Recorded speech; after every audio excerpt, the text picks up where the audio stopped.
303. అడవి వృక్షములలో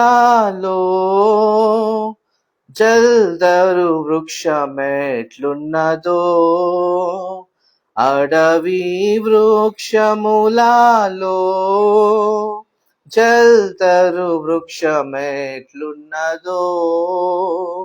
పరిశుద్ధుల మధ్యలో అతి శ్రేష్ఠుడైన ప్రభుని, పరిశుద్ధుల మధ్యలో అతి శ్రేష్ఠుడైన ప్రభుని పాడేదాన్ నాదు ప్రియుని జీవకాలమెల్లా అరణ్య యాత్రలో కృతజ్ఞతతో పాడెదను, కృతజ్ఞతతో పాడెదను. నింద దూషణ ఇరుకులలో నన్ను సుగంధముగా మార్చెను, నిందు దూషణ ఇరుకులలో నన్ను సుగంధముగా మార్చెను. నీ కృపలో నన్ను నడిపి నూతన జీవమిచ్చితివే, నీ కృపలో నన్ను నడిపి నూతన జీవమిచ్చితివే. పాడేదాన్ నాదు ప్రియుని జీవకాలమెల్లా అరణ్య యాత్రలో కృతజ్ఞతతో పాడెదను, కృతజ్ఞతతో పాడెదను. నా కష్ట తరంగములలో దుఃఖ సాగరములో నుండగా, నా కష్ట తరంగములలో దుఃఖ సాగరములో ఉండగా, నీ కుడి హస్తము చాపి భయపడకని పలికితివే, నీ కుడి హస్తము చాపి భయపడకని పలికితివే. పాడేదాన్ నాదు ప్రియుని జీవకాలమెల్లా అరణ్య యాత్రలో కృతజ్ఞతతో పాడెదను, కృతజ్ఞతతో పాడెదను. ఆనందభరితుడైనెను నీ ప్రేమలో నుండుటకు, ఆనందభరితుడైనెను నీ ప్రేమలో నుండుటకు. నీ స్వరము నాకతి మధురం, నీ ముఖము మనోహరము, నీ స్వరము నాకతి మధురం, నీ ముఖము మనోహరము. పాడెదన్ నాదు ప్రియుని జీవకాలమెల్లా అరణ్య యాత్రలో కృతజ్ఞతతో పాడెదను, కృతజ్ఞతతో పాడెదను. నీ చిత్తము చేయుటకు నన్ను నీకు సమర్పించేదన్, నీ చిత్తము చేయుటకు నన్ను నీకు సమర్పించేదన్. నా పరుగును తట్టి ముదించి నీ సన్నిధిలో నడిచేదన్, నా పరుగును తుదముట్టించి నీ సన్నిధిలో నడిచేదన్. పాడేదాన్ నాదు ప్రియుని జీవకాలమెల్లా అరణ్య యాత్రలో కృతజ్ఞతతో పాడెదను, కృతజ్ఞతతో పాడెదను. అడవి వృక్షములలో చల్దరు వృక్షమెట్లున్నదో, అడవి వృక్షములలో చల్దరు వృక్షమెట్లున్నదో, పరిశుద్ధుల మధ్యలో అతి శ్రేష్ఠుడైన ప్రభుని, పరిశుద్ధుల మధ్యలో అతి శ్రేష్ఠుడైన ప్రభుని పాడేదాన్. నాదు ప్రియుని జీవకాలమెల్లా అరణ్య యాత్రలో కృతజ్ఞతతో పాడెదను, కృతజ్ఞతతో పాడెదను. Praise the lord. హల్లెలూయా.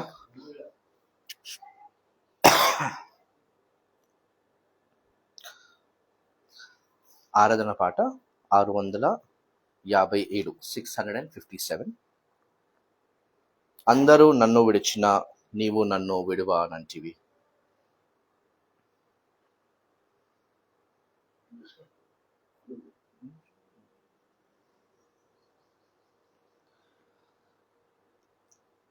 అందరూ నన్ను విడచినా నీవు నన్ను విడువనంటివే,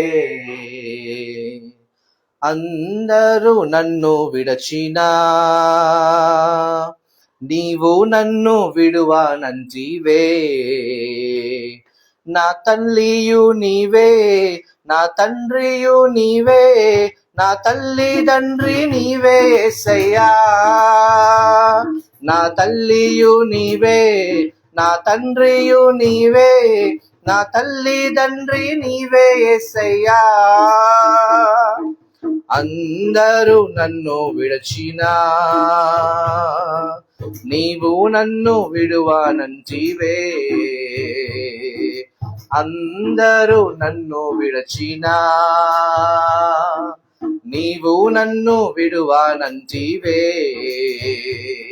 నా తల్లియు నీవే, నా తండ్రియు నీవే, నా తల్లిదండ్రి నీవే యేసయ్యా.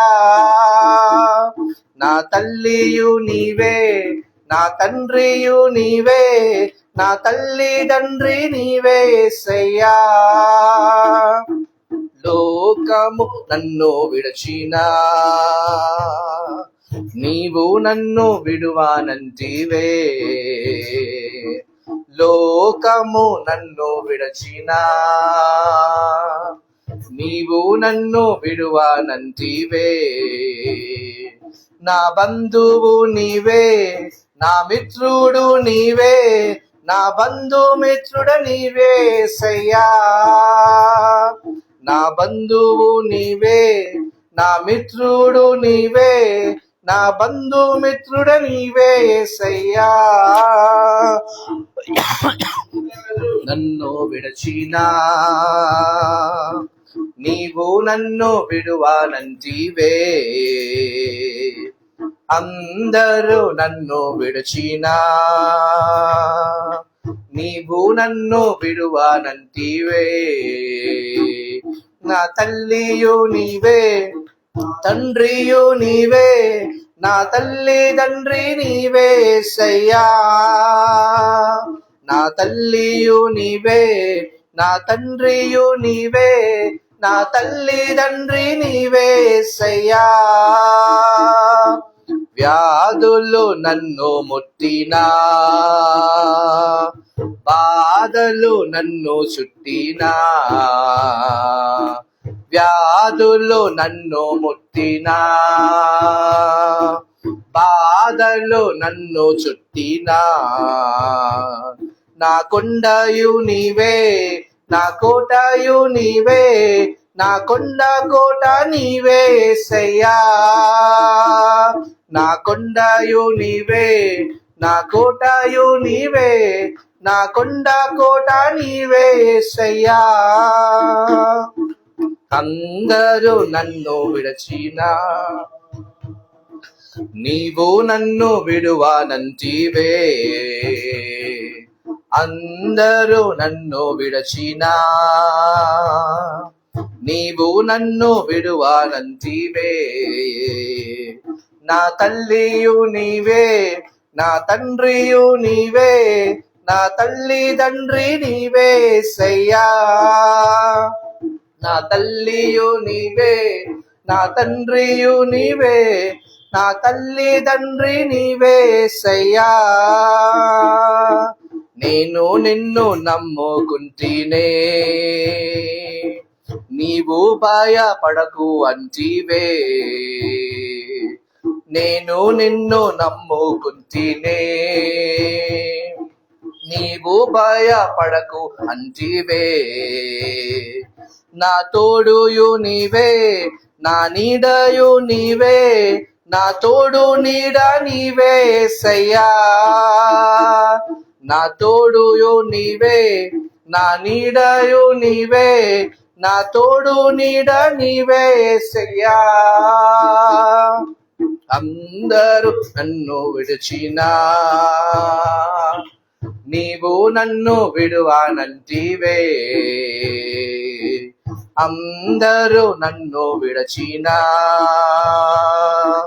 నీవు నన్ను విడువానంటివే. నా తల్లియు నీవే, నా తండ్రియు నీవే, నా తల్లిదండ్రి నీవే యేసయ్యా, నా తల్లియు నీవే, నా తండ్రియు నీవే, నా తల్లిదండ్రి నీవే యేసయ్యా. నా నీడయు నీవే, నా తోడు నీడ నీవే యేసయ్యా, నా బంధువు నీవే, నా మిత్రుడు నీవే యేసయ్యా,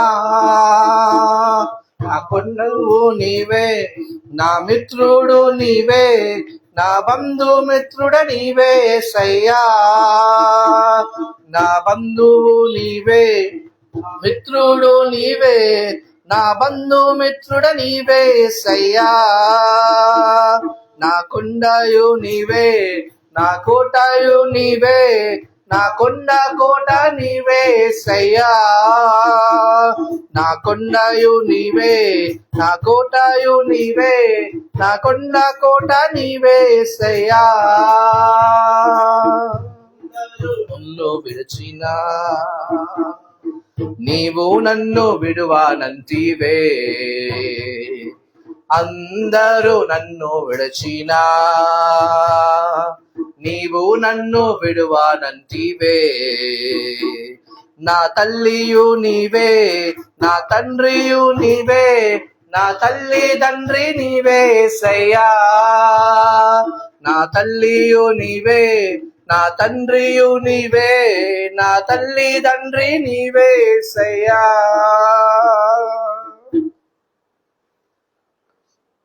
ప్రైజ్ లార్డ్, హల్లెలూయా.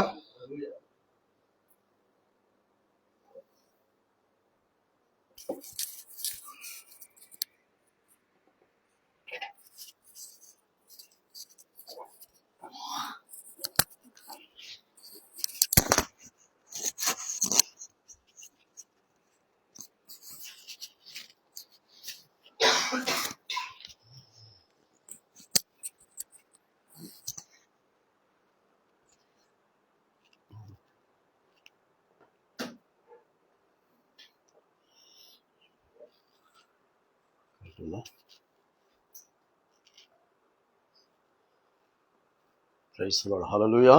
దేవుని యొక్క అతి పరిశుద్ధమైనటువంటి శక్తి కలిగినటువంటి ఉన్నతమైనటువంటి నామమునకు హృదయపూర్వకమైనటువంటి స్తుతులు స్తోత్రాలు చెల్లిస్తూ ఈ సమయంలో పరిశుద్ధ గ్రంథములో నుంచి తన ప్రజలైనటువంటి ఇజ్రాయేలీల గురించి ప్రవక్త అయినటువంటి యెషయా గారి ద్వారా రాయించినటువంటి మాటలను అంతేకాకుండా నేడు యేసుక్రీస్తు యొక్క పవిత్రమైనటువంటి పరిశుద్ధమైనటువంటి రక్తము ద్వారా కొనబడినటువంటి లేదా ఏర్పాటు చేసుకున్నటువంటి క్రైస్తవ సంఘముతో మాట్లాడుతున్నటువంటి మాటలను ఈ సమయంలో మనం జ్ఞాపకం చేసుకుందాం. మరి 5వ మాసములో మొదటి పరిశుద్ధ పునరుత్థాన దినమున ద్రాక్షావల్లి గురించి గడిచిన వారము దేవుడు మనతో మాట్లాడాడు, పరిశుద్ధాత్ముడు మనతో మాట్లాడాడు.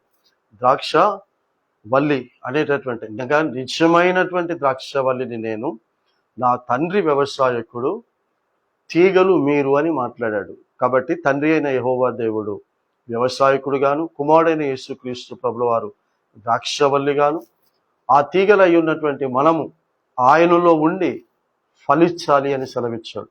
ఫలింపనటువంటి ప్రతి తీగను కూడా ఆయన పెరికి పారవేస్తాడు.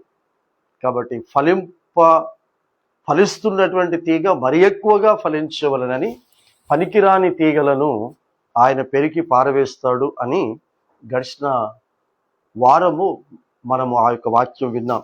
మరి ఈ వారము కూడా ద్రాక్ష తోట గురించి కొన్ని విషయాలను మనం జ్ఞాపకం చేసుకుందాం. ప్రవక్త అయినటువంటి యెషయా గారి ద్వారా ఒక తోట గురించి మాట్లాడతాడు. పరమగీతంలో ఒక తోట గురించి మాట్లాడతాడు. పరమగీతంలో తెలియపరచబడినటువంటి తోట గురించి ఒకసారి మనము గనక జ్ఞాపకం చేసుకున్నట్లయితే 2వ అధ్యాయం 15వ వచనములో, పరమగీతములు 2వ అధ్యాయం 15వ వచనములో ఒక తోట గురించి చెప్తున్నాడు, ద్రాక్ష తోట గురించి. మన ద్రాక్ష తోటలు పూత పట్టి ఉన్నవి అని చెప్తున్నాడు. ఇక్కడ సెలవిస్తున్నటువంటి మాట, మన ద్రాక్ష తోట ఎలా ఉంది అంటున్నాడంటే పూత పట్టడానికి సిద్ధంగా ఉంది. పూత తర్వాత పింద తర్వాత కాయ తర్వాత పండు. కాబట్టి ద్రాక్ష పండ్లు రావటానికి ముందు కాయలకు ముందు పిందెలకు ముందు పూత. అయితే ఈ పూత ఉన్న సమయంలోనే, ఈ పూత ఉన్నటువంటి అంటే ద్రాక్ష తోటకు పూత పూసేటటువంటి సమయంలో ఏం జరుగుతుందో చెప్తున్నాడు అక్కడ. అంటే ద్రాక్ష తోట పాడవటానికి, అవి పిందెలుగా కాయలుగా మార్చబడకుండా, ఫలములుగా సిద్ధపరచబడకుండా, అది పూత ఉన్నప్పుడే కలిగేటటువంటి నష్టం గురించి చెప్తున్నాడు అక్కడ. కాబట్టి ద్రాక్ష తోటలో ద్రాక్షవల్లి అయిన యేసుకు మనము తీగలుగా ఉంటే ఫలించకపోవటానికి గల కారణం, పూత చక్కగా ఉంది, ఆ పూత సమయంలోనే కలిగేటటువంటి నష్టము ఎవరి ద్వారా కలుగుతుందని చెప్తున్నాడు అనంటే, ద్రాక్ష తోటలను చెరుపు నక్కలను పట్టుకొనుడి అంటున్నాడు. ద్రాక్ష తోట, మన ద్రాక్ష తోట పూత పట్టి ఉన్నది అని అంటున్నాడు. పూత పట్టినటువంటి ఆ ద్రాక్ష తోటను చెరపటానికి నక్కలు ఉన్నాయి అంటున్నాడు. ద్రాక్ష తోటలోనికి నక్కలు చొరబడ్డాయట. ఆ నక్కలు చొరబడి ఏం చేస్తున్నాయి అంటున్నాడంటే ద్రాక్ష తోటలను చెరిపేస్తూ ఉన్నాయి అని అంటున్నాడు. అవి పిందెలుగా కాయలుగా ఫలములుగా మార్చబడకుండా అది పూత పట్టినప్పుడే చెరపటానికి నక్కలు ఉన్నాయి. కాబట్టి ఆ నక్కలను పట్టుకోండి అంటున్నాడు. రెండవది ఏమంటాడు అనంటే, దయచేసి సహాయము చేసి గుంట నక్కలను పట్టుకోండి అంటున్నాడు. నక్కలు చెరపటానికి ఉన్నాయి, అయితే ఏమంటున్నాడంటే నాకు సహాయం చెయ్యండి అని అంటున్నాడు.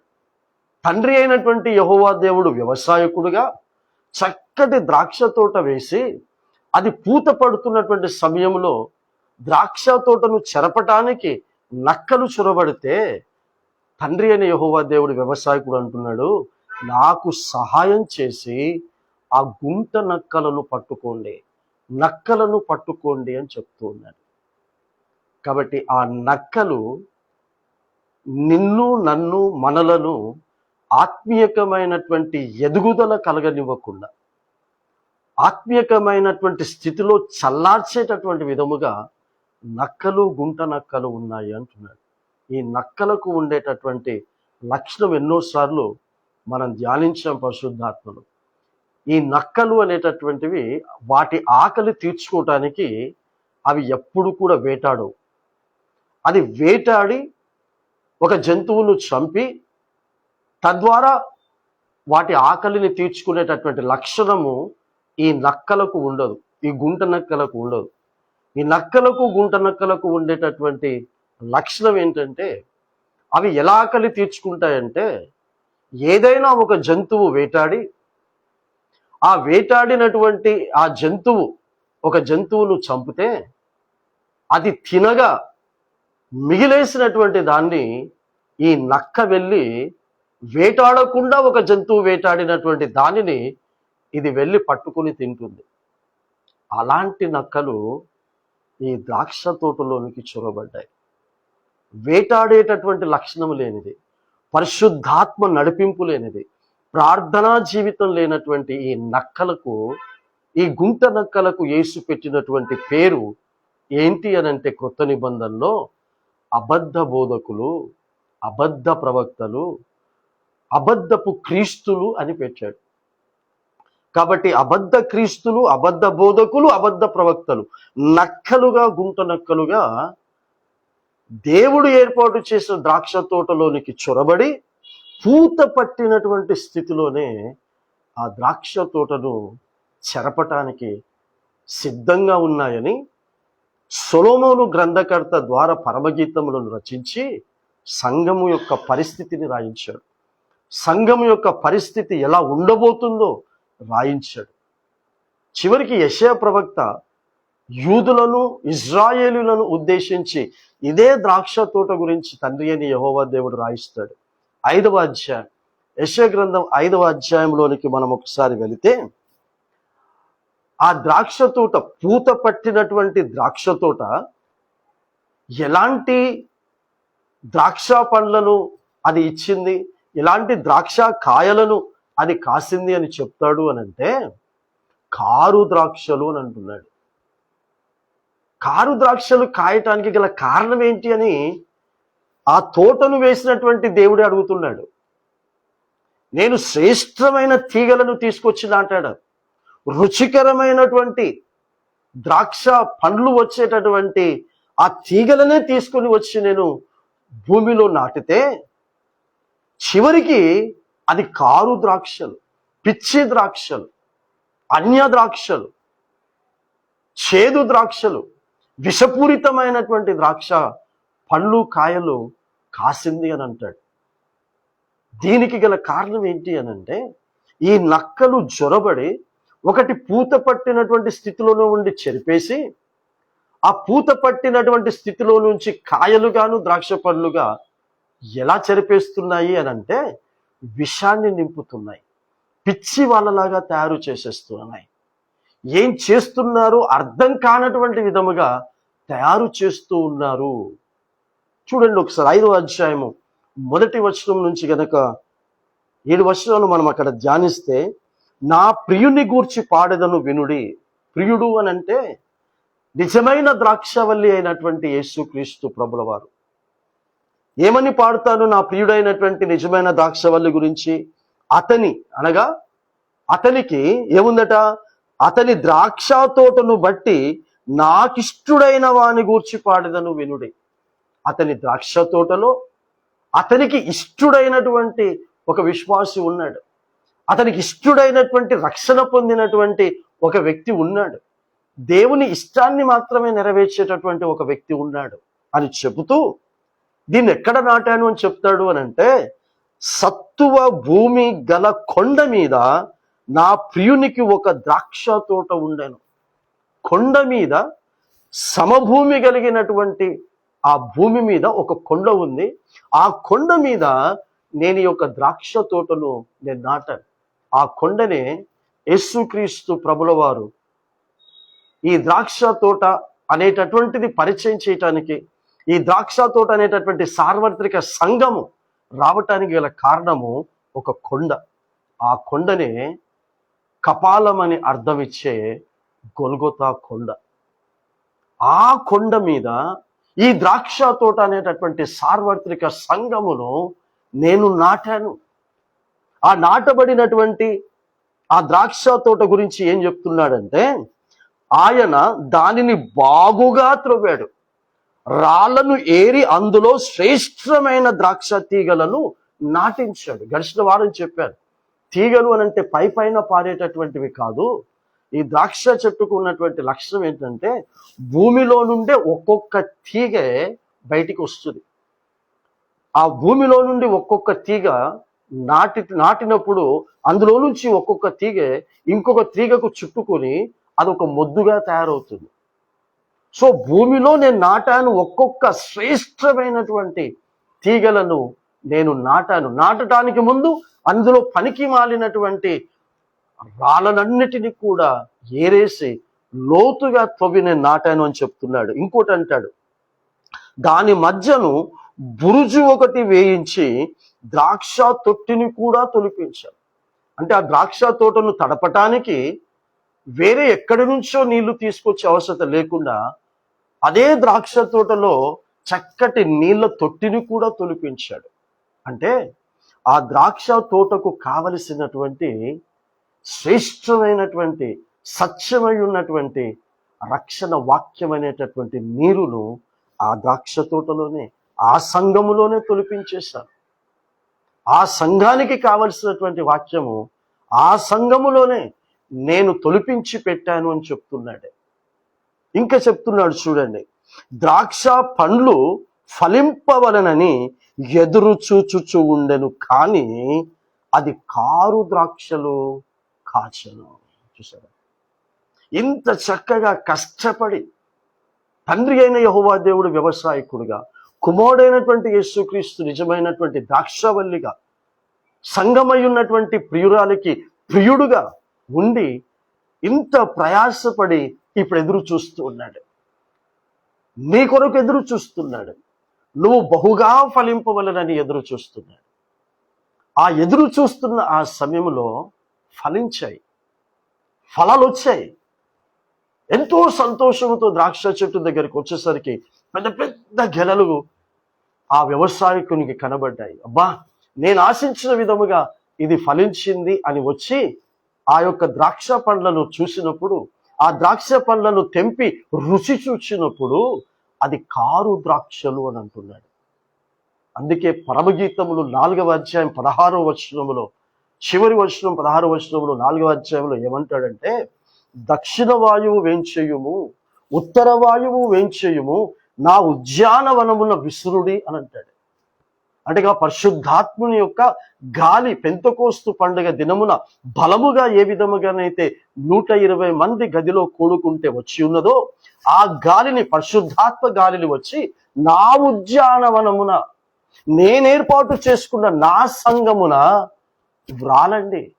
ఆ పరిశుద్ధాత్మ నడిపింపులో నా ఉద్యానవనం అనేటటువంటి ఆ సంఘమును మీరు సిద్ధపరచండి. నా ప్రియుడు వేంచేయును గాక, నా ప్రియుడు ఆ ఉద్యానవనమునకు వేంచేయునప్పుడు తనకిష్టమైనటువంటి ఫలములను భుజించును గాక అని 4వ అధ్యాయము 16వ వచనములో తెలియచేస్తాడు.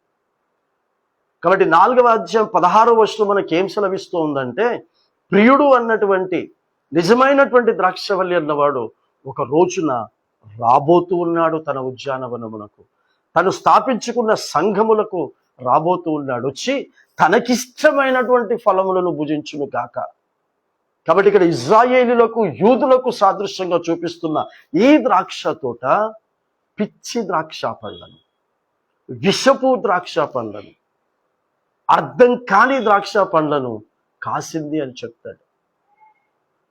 కాబట్టి ఇజ్రాయేలులు మొరపెడితే ఐగుప్తు దేశములో నుంచి దేవుడు వారిని మోషేను ఇచ్చి వారిని నడిపిస్తే, వారి లోపలి నుండి వచ్చిందంతా కూడా ఏంటి అని అంటే, సీనాయి పర్వతం దగ్గరికి దేవుని యొక్క వాక్యములు తీసుకురావటానికి మోషే వెళితే ఆ 40 దినాలలో వారు ఏం తయారు చేసుకున్నారు? కారు ద్రాక్షలుగా మార్చబడ్డారు. అహరోను అడుగుతూ ఉన్నాడు, మమ్మల్ని ఐగుప్తు దేశములో నుండి, ఆ బానిసత్వములో నుంచి తీసుకొని వచ్చినటువంటి దేవుణ్ణి మేము బంగారం ఇస్తాము, మేమిచ్చిన బంగారముతో మమ్మల్ని విడిపించినటువంటి దేవుణ్ణి చెయ్యుమని వారు ఇచ్చినటువంటి బంగారముతో వారికిష్టమైన రీతిలో బంగారముతో ఒక జంతువును చేసుకున్నారు, ఒక దూడను చేసుకున్నారు. దేవుడు తను ఇష్టపడినటువంటి ఆ ద్రాక్ష తోటకు తనకిష్టమైన విధంగా ఉంటారనుకుంటే కారు ద్రాక్షలు. ఆ దూడ దగ్గర ఆడుటకులు, పాడుటకులు, తినుటకులు, త్రాగుటకులు, వ్యభిచారము చేయుటకు లేచారు అని రాస్తాడు.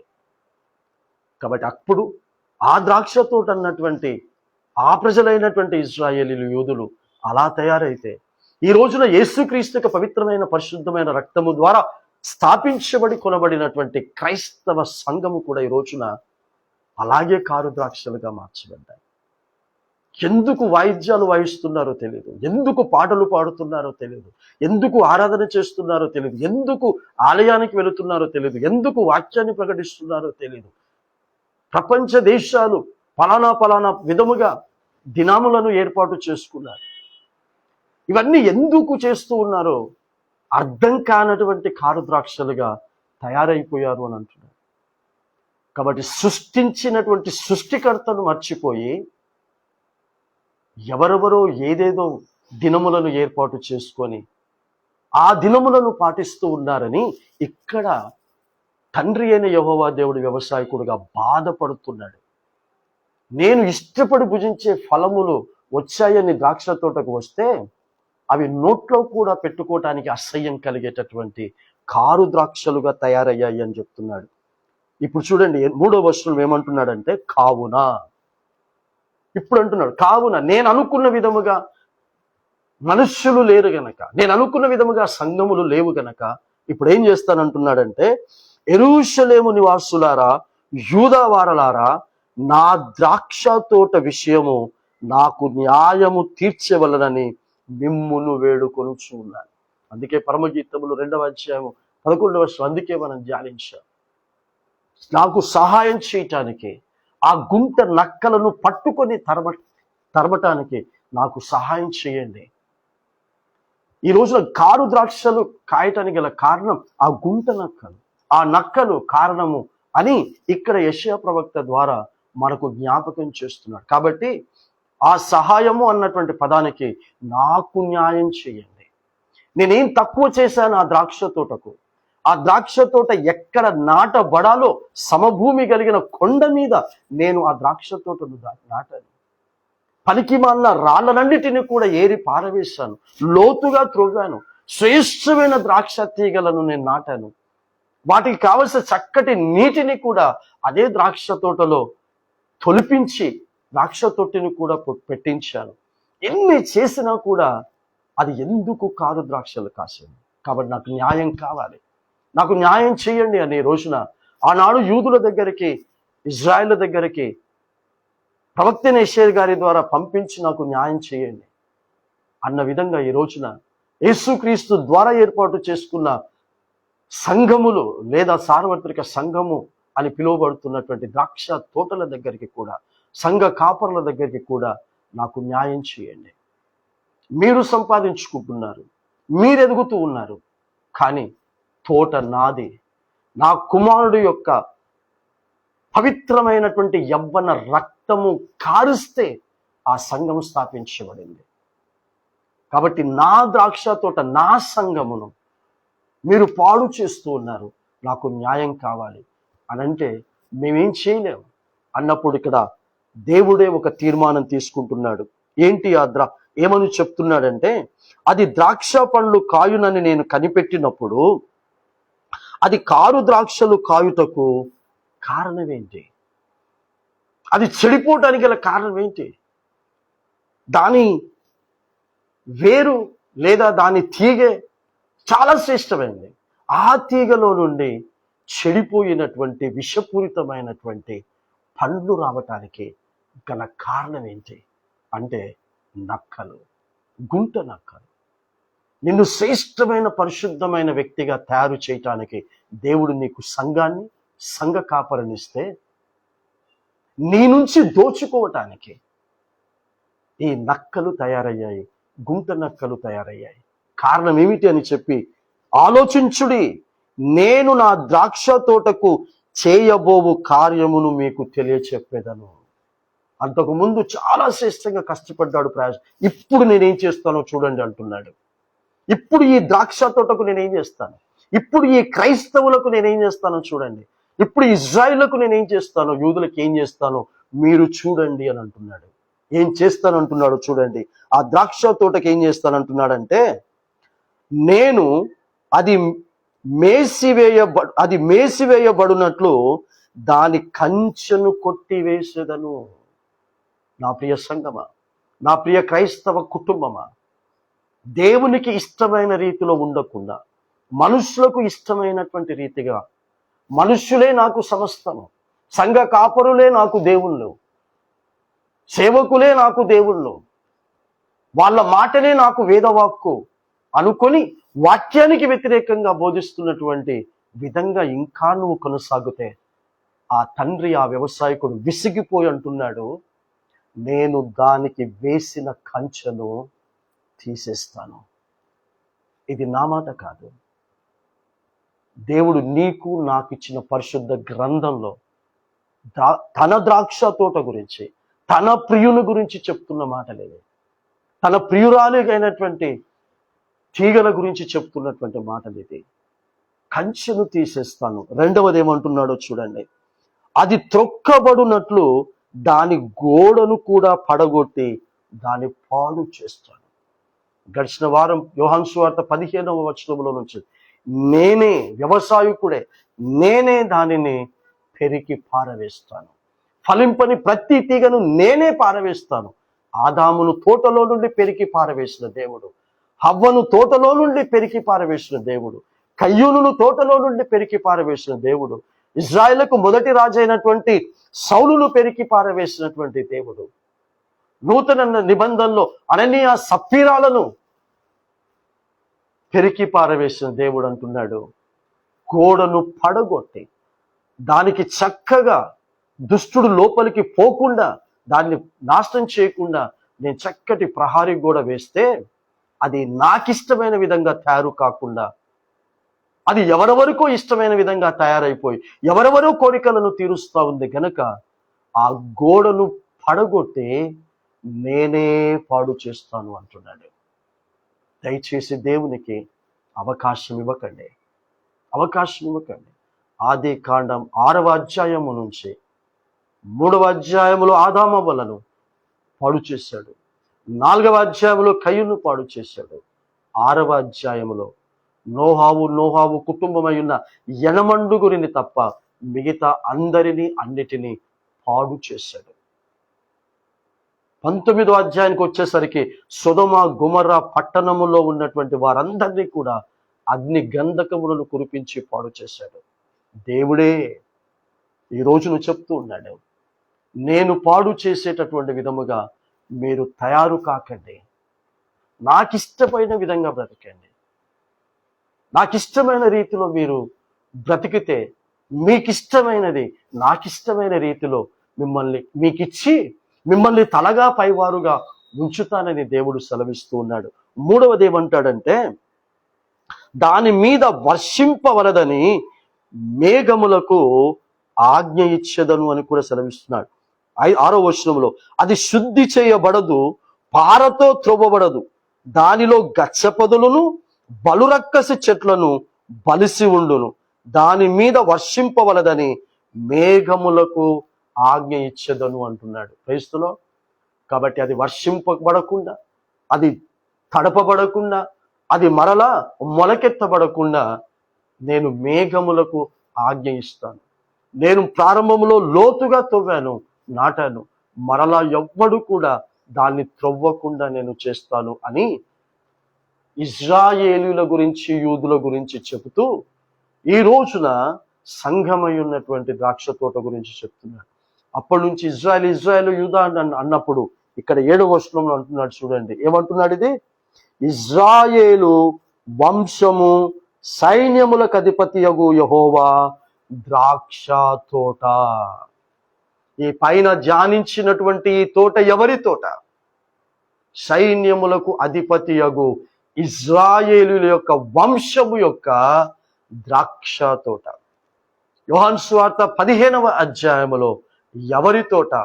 యేసుక్రీస్తు ప్రభుల వారు పవిత్రమైన పరిశుద్ధమైనటువంటి రక్తమును కార్చి తయారు చేసుకున్న యేసుక్రీస్తు యొక్క ద్రాక్ష తోట.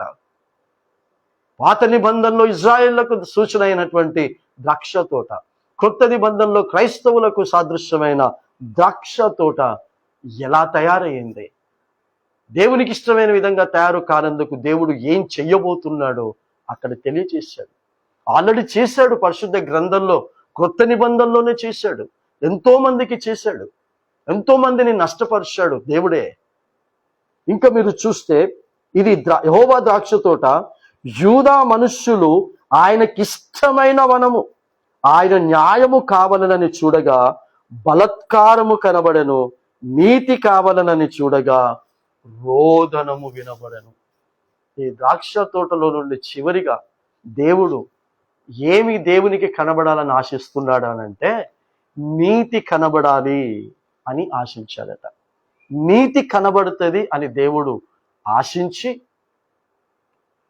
ఆ నీతి కనబడుతుందేమో అని గనక పరిశుద్ధ దేవుడు ఆ ద్రాక్ష తోటకు వస్తే అక్కడ ఏం కనబడుతుంది అంటున్నాడంటే రోదనము కనబడతా ఉంది, ఏడుపు కనబడతా ఉంది.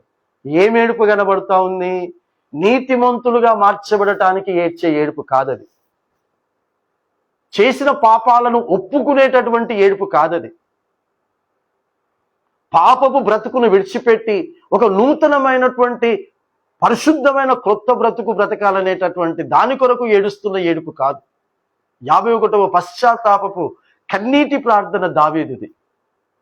ఆ రోదనము, ఆ కన్నీటి ప్రార్థన శరీరం యొక్క అవసత లెక్కలు తీర్చిబడటానికి ఏడ్చిన ఏడుపు కాదు దావీదుది.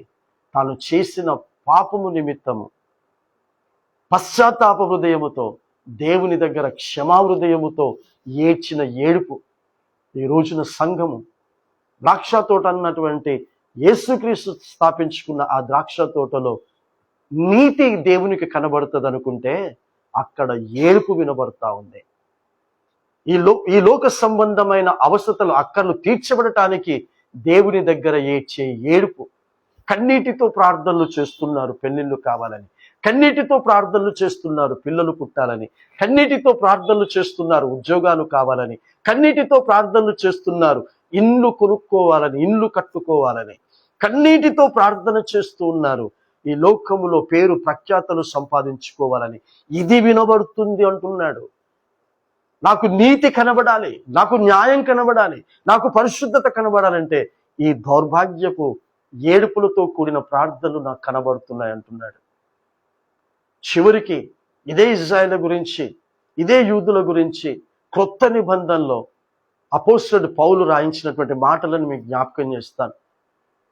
వాళ్ళు విడిపించబడినప్పుడు ఒకే మేఘములోను ఒకే సముద్రములోను బాప్తిస్మం పొందారు, ఒకే నీటిలోని ఒకే బండలోని నీళ్లు త్రాగారు. ఇలా చెప్పుకుంటూ వస్తాడు.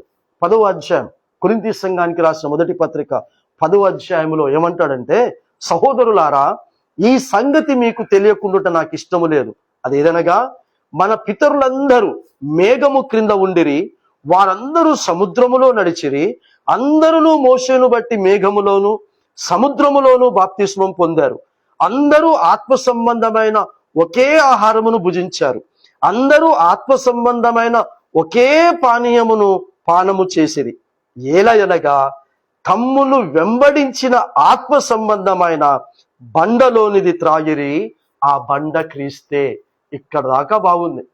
అందరూ అందరూ అందరూ ఒకటే ఒకటే ఒకటే ఒకటే ఒకే బాప్తిస్మం, ఒకే బండలోనిది త్రాగారు, ఒకే విధముగా నడిచారు. అయితే అంటాడు, అయితే 5వ వచనం, వారిలో ఎక్కువ మంది, అయితే వారిలో ఎక్కువ మంది దేవునికి ఇష్టలుగా ఉండకపోయిరి గనుక అరణ్యములో సంహరింపబడిరి. సముద్రమును ఎందుకు దాటించాడు? బండలోని నీళ్లు ఎందుకు త్రాగించాడు? ఎండ తగలకుండా మేఘమును ఎందుకు ఉంచాడు? బట్టలు నలగకుండా ఎందుకు చేశాడు? చెప్పులు అరగకుండా ఎందుకు చేశాడు? శరీరములో 40 సంవత్సరాలు స్నానం చెయ్యకుండా నడుస్తున్నప్పటికీ కూడా చెమట వాసన రాకుండా ఎందుకు చేశాడు? వారి ఆకలిని ఎందుకు తీర్చాడు? దప్పికను ఎందుకు తీర్చాడు? వారి అవసరత లెక్కలు ఎందుకు తీర్చాడు? అని అంటే దేవునికి ఇష్టలుగా ఉంటారని. ఈ రోజున నీకు తిండి ఎందుకు పెడుతున్నాడు? నీకు బట్ట ఎందుకు ఇస్తున్నాడు? నీకు ఉద్యోగం ఎందుకు ఇస్తున్నాడు? నీకు ఇల్లు ఎందుకు ఇస్తున్నాడు? నీకు వాహనాలను ఎందుకు ఇస్తున్నాడు? నీకు బంగారం ఎందుకు ఇస్తున్నాడు? నీకు ఐశ్వర్యం ఎందుకు ఇస్తున్నాడు? నీకు డబ్బు ఎందుకు ఇస్తున్నాడు? నీకు చదువు ఎందుకు ఇస్తున్నాడు? నీకు హోదా పలుకుబడి ఎందుకు ఇస్తున్నాడు? అంటే ఆ రోజు ఇజ్రాయిల్కి ఎందుకు ఇచ్చాడో నీకు అందుకే ఇస్తున్నాడు, మనకు అందుకే ఇస్తున్నాడు. దేవునికి ఇష్టలుగా ఉంటామని వాళ్ళకి ఇచ్చాడు. అయినను వారిలో ఎక్కువ మంది దేవునికి ఇష్టలుగా ఉండకపోయిరి గనుక వారిని దేవుడు సంహరించను అని రాశాడు. చేస్తాను అని అన్నాడు యెషయా ప్రవక్త ద్వారా. ఎలా చేస్తానో చెప్పాడు. అలాగే దేవుడు ఇశ్రాయేలును సంహరించేశాడు, యూదులను సంహరించేశాడు. కొత్త నిబంధనలో పేతురు యొక్క ప్రసంగముల ద్వారా మారు మనస్సు పొంది బాప్తిస్మం పొందుకొని పరిశుద్ధాత్మను పొందుకున్న తర్వాత కూడా కారు ద్రాక్షలుగా కనబడితే, పిచ్చి ద్రాక్షలుగా కనబడితే, అన్య ద్రాక్షలుగా కనబడితే, విషపు ద్రాక్షలుగా కనబడితే వారిని సైతము దేవుడు సంహరించాడు. మచ్చుకు 2 పేర్లు చెప్పారు, 2 భార్యాభర్తల పేర్లే, అననీయ సప్పీరా. బాప్తిస్మం పొందినవారు, పరిశుద్ధాత్మను పొందినవారు, అందరిలాగే వారు కూడా నిర్ణయాలను తీసుకొని నడుచుకున్నవారు. కానీ వారి మనస్సులు, వారి హృదయములు కారు ద్రాక్షల్లాగా ఉన్నాయి, పిచ్చి ద్రాక్షల్లాగా స్వార్థపూరితమైనటువంటి ఆలోచనతో ఉంటే దేవుడు వారిని నూతన నిబంధనలో కృపాకాలములో సంహరించేశాడు. ఇశ్రాయేలును సంహరించాడు. అందరూ ఒకే బాప్తిస్మం తీసుకున్నారు, ఒకే బండలో నిధి తాగారు, ఒకే ఆహారమును భుజించారు. అయితే అందులో ఎక్కువ మంది దేవునికి ఇష్టలుగా ఉండకపోయేది. కాబట్టి యేసుక్రీస్తు యొక్క రహస్య రాకడలో మనము క్రైస్తవులుగా మనం ఉన్నాం. అపోస్తలుల కార్యం 11వ అధ్యాయం 26వ వచనములో మొట్టమొదటగా అంతియొకయలో శిష్యులు క్రైస్తవులు అనబడ్డారు అని రాస్తాడు. శిష్యులు క్రైస్తవులు అనబడ్డారు. ఈ రోజున ఎవడు పడితే వాడు క్రైస్తవుడు. మొట్టమొదటిగా క్రైస్తవులుగా పిలువబడిన వారు శిష్యులు అని రాశాడు. శిష్యులు అని అంటే క్రమములో ఉన్నటువంటి వారు, క్రమశిక్షణలో ఉన్నటువంటి వారు, దేవునికి మాత్రమే ఇష్టమైనటువంటి జీవితమును జీవించాలన్న ఆలోచన కలిగిన వారు శిష్యులు. ఆ విధమైనటువంటి శిష్యులుగా యేసు దగ్గర ఉన్నటువంటి ఆ 11 మంది, ఆ తర్వాత వారి ద్వారా శిష్యులుగా తయారైన వారందరూ కూడా క్రైస్తవులుగా పిలువబడ్డారు. ఒకేసారి బైబిల్లో రాశాడు క్రైస్తవులు అన్న పదం. ఆ తర్వాత రాసిందంతా కూడా పరిశుద్ధులు, పరిశుద్ధులు, పరిశుద్ధులు అని రాశాడు. కాబట్టి ఈ రోజున దేవునికి కావలసింది క్రైస్తవులు కాదు, దేవునికి కావలసింది పరిశుద్ధులు. పరిశుద్ధులు ఎలా అవుతారంటే దేవునికి ఇష్టలుగా ఉండేవారు పరిశుద్ధులు అవుతారు. దేవునికి ఇష్టమైనటువంటి నిర్ణయాలు తీసుకొని దేవునికి ఇష్టమైనటువంటి పని చేసేవాళ్ళు పరిశుద్ధులు అవుతారు. కాబట్టి రాజులైన యాజక సమూహముగాను పరిశుద్ధమైనటువంటి దేవుని సొత్తైన ప్రజలుగా మనల్ని చేశాడు. కాబట్టి పరిశుద్ధమైనటువంటి దేవుని సొత్తు అయినటువంటి జనముగా ఈ లోకములో మనము బ్రతకాలని సమభూమి గల కొండ మీద ఆయన ఈ ద్రాక్ష తోటను నాటాడు, నిన్ను నన్ను నాటాడు. ఇందులోనికి నక్కలను రానిచ్చుకోకండి, గుంట నక్కలను రానిచ్చుకోకండి, నిన్ను చెరిపేసేటటువంటి నక్కలను రానిచ్చుకోకండి. అవి ప్రయాసపడవు, అవి వేటాడవు, అవి దొంగిలించుకునే లక్షణం కలిగినటువంటి నక్కలు. అవి వచ్చి పాడు చేస్తాయి, చెరిపేస్తాయి. దయచేసి నాకు సహాయం చేసి వాటిని పట్టుకోండి, వాటిని పట్టుకోండి అని పరిశుద్ధ గ్రంథంలో పరమగీతములో తెలియపరిచిన మాట. ఇవి కారు ద్రాక్షలు కాయటానికి గల కారణం ఏంటి? What is the reason? అబద్ధ క్రీస్తులు, అబద్ధ ప్రవక్తలు, అబద్ధ బోధకులు. కాబట్టి దయచేసి సత్యమై ఉన్న పరిశుద్ధ గ్రంథాన్ని నమ్మండి. ఈ పరిశుద్ధ గ్రంథములో నుండి వచ్చే మాటలను ఆస్వాదించండి. ఈ గ్రంథములో ఉన్నటువంటి మాటలను శ్రద్ధగా విని వాటిని అనుసరించి నడుచుకుంటే భూమి మీద ఉన్న సకల జనులు అందరికంటే కూడా నిన్ను హెచ్చిస్తాను అని అన్నాడు. అక్కడికి పోతే ఇక్కడికి పోతే హెచ్చిస్తాను అనలేదు. పరిశుద్ధ లేఖనముల ప్రకారంగా బ్రతికితే హెచ్చిస్తాడు. నీ గర్భఫలమును ఆశీర్వదిస్తాను, దీవిస్తానన్నాడు. నీ భూఫలమును దీవిస్తానన్నాడు. కాబట్టి మొదటి 14 వచనాలు ద్వితీయోపదేశకాండం 28వ అధ్యాయంలో ఉన్నవన్నీ కూడా ఈ మాటలను శ్రద్ధగా విని అనుసరించి నడుచుకుంటే కలగచేస్తానన్నాడు తప్ప నక్కలకు, గుంట నక్కలకు అవకాశం ఇచ్చి వాటి ద్వారా చెడిపోతే, వాటి ద్వారా మనము ఏదో గొప్ప స్థితిలోనికి రావాలనుకుంటే ఒక రోజున దేవుడు పాడు చేస్తానంటున్నాడు. ఆ పాడు చేసేటటువంటి విధముగా మనము ఉండకుండానట్లు జాగ్రత్త కలిగి ఈ వాక్కు ద్వారా జీవించటానికి మనల్ని మనము సిద్ధపరచుకున్నాం. ఒక రోజున రాబోతూ ఉన్నాడు. తన ఉద్యానవనమై ఉన్నటువంటి సంఘమునకు, తన ఉద్యానవనమై ఉన్నటువంటి క్రైస్తవ పరిశుద్ధ కుటుంబానికి రావటానికి సిద్ధంగా ఉన్నాడు. ఏ క్షణములోనైనా రావచ్చు. తనకిష్టమైన ఫలములను భుజించటానికి, తనకిష్టమైనటువంటి బిడ్డలను తీసుకొని పోవటానికి వస్తూ ఉన్నాడు. కాబట్టి ఇశ్రాయేలును మనము చూసినప్పుడు కొరింథీ సంఘానికి రాసిన మొదటి పత్రిక 10వ అధ్యాయంలో వారిలో ఎక్కువ మంది దేవునికి ఇష్టలుగా ఉండకపోయిరి. ఈ రోజున కూడా దేవునికి ఇష్టలుగా ఉండకుండా ఈ నక్కలు, గుంట నక్కలు పనిచేస్తున్నాయి. జాగ్రత్త పడండి, మోసపోకండి, మోసపోకండి. దేవుడు నీ దేవుడు, పరిశుద్ధ వాక్కులు నీ వాక్కులు. ఆ వాక్కును అనుసరించి నడుచుకుంటే ఆ వాక్యమే నిన్ను బ్రతికిస్తుంది. ఆ వాక్యమే నీ బాధల్లో నెమ్మది చూస్తుంది. దావీదు అనలేదు, నాతానును దావీదు దగ్గరికి పంపించాడు. నాతాను వలన నాకు నెమ్మది కలిగింది, నాతాను వలన నాకు బాధల్లో నెమ్మది కలిగింది, నాతాను వలన నేను బ్రతికానని దావీదు అనలేదు. నాతాను ద్వారా ఇవ్వబడిన ఆ వాక్యము నన్ను బ్రతికించింది. నాతాను గారి ద్వారా ఇవ్వబడిన ఆ వాక్యము నా బాధలలో నెమ్మదినిచ్చింది అని అన్నాడు.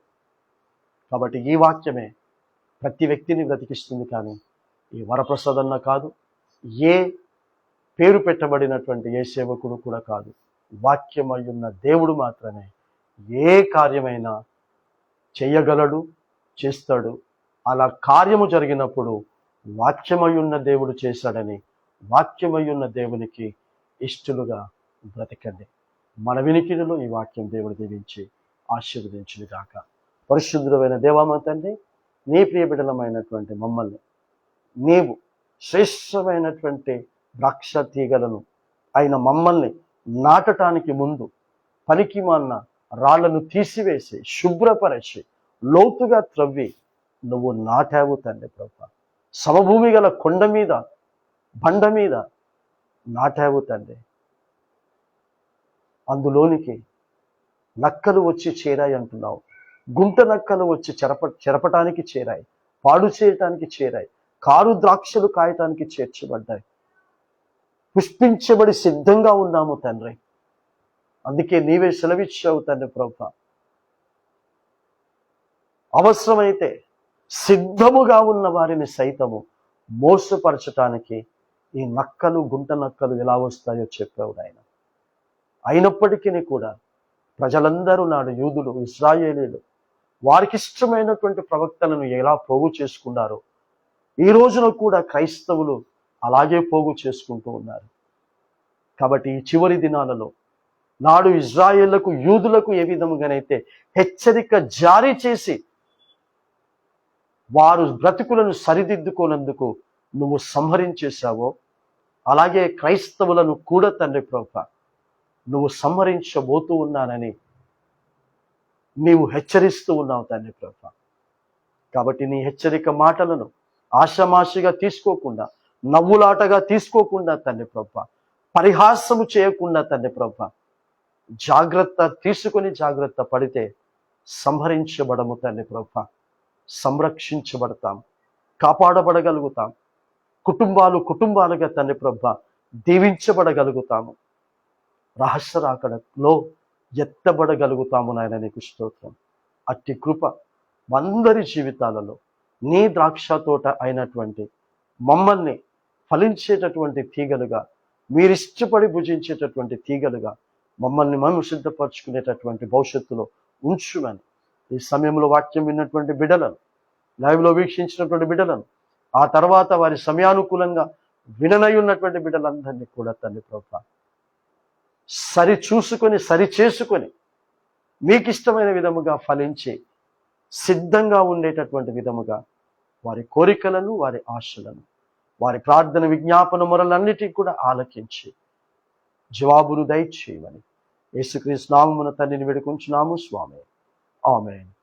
ఇప్పుడు మన తండ్రి యొక్క కుమారుని యొక్క పరిశుద్ధాత్మని యొక్క ప్రేమ, కృప, అన్యోన్య సహవాసము, సమాధానం, సకల దేవుల ఆశీర్వాదములు మనకును, కుటుంబాలకును, భూమి మీద నివసిస్తున్న సకల విశ్వాసులకు, సత్యరాజ్య సువార్త ప్రకటిస్తున్న ప్రతి అభిషిక్తునికి, అభిషిక్తురాలికి ఇప్పుడు ఎల్లప్పుడు సదాకాలము తోడై నీడై ఉండును కాక. ఆమేన్. ప్రైజ్ లార్డ్ అండి. అందరికీ వందనాలు. God bless you all.